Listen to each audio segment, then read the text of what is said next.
be back here more than any place else. This is good. Over 40-something years. Putting a point on the end is this 5/8 rod. Because if you putting out something with Philip Simmons' name on it, you know they're looking for the quality of work. Me personal, he's just a folklore legend to me.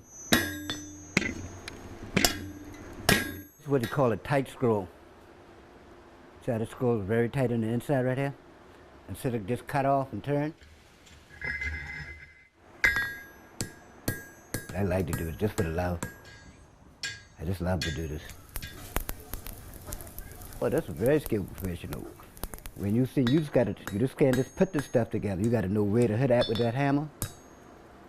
When I threw that job, you can step back and say, I made that. This is also some of the stuff that I does. Oh, these plant holders. That's going to be the entranceway to Daniel Allen Apartments. All right, let's sit over here.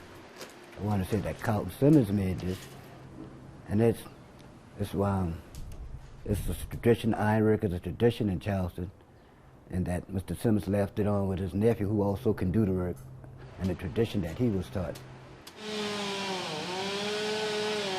The wind got real strong, and then you just see this tree snap and come across the road.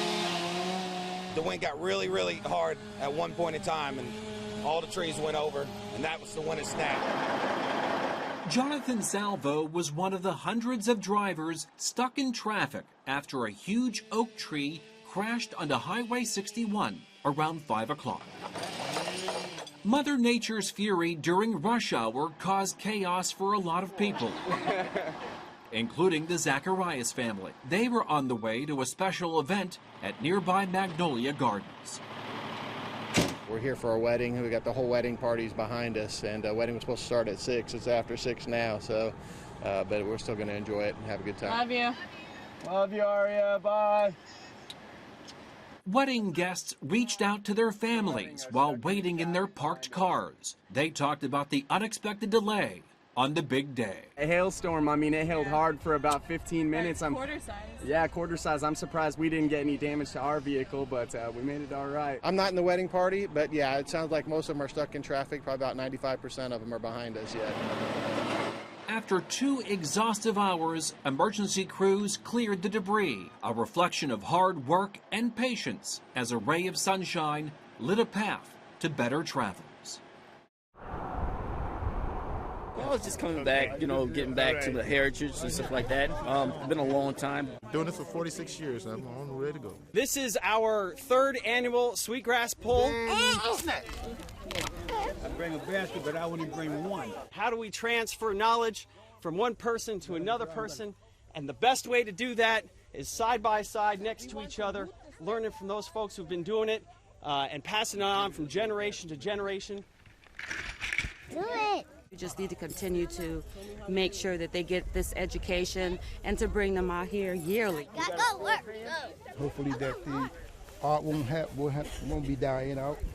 Separate, wrap. It could die, but as you can tell, there's a lot of kids out here, and they seem to be enjoying themselves. I want a banana. We pray, God, that this tradition continues to grow forever. You want to wrap the right hand with the finger here? All Miracle Academy babies, let's go. He was your teacher. Mommy, my grass. He was your teacher. I'm your teacher. Hey, I'm going to give you some grass to take back to school with you, okay? Concerns over possible fecal indicator bacteria here in Shem Creek have water quality advocates paying close attention. As more people spend time in this popular waterway during the summer months, the need to keep an eye on its cleanliness becomes more important. Yeah, we got all the gear in the trunk here, and we're going to load it onto the boat in just a minute. At Charleston City Marina, a weekly excursion for Andrew Wonderly begins from the parking lot to the boardwalk and eventually a boat slip. You over here. Shallow water alarm. Guided by a Garmin, Andrew and his colleague Lane Kennedy are on a mission as they patrol about 10 nautical square miles. We're sampling for the fecal indicator bacteria Enterococcus. It's an unpleasant topic to tackle for these scenic views, but as director of the nonprofit group Charleston Waterkeeper, this is terrible. Andrew is paying attention to one of the crown jewels of local waterways. Shem Creek is all suburban and urban development. The more developed the watershed is, the more likely you are to find poor water quality.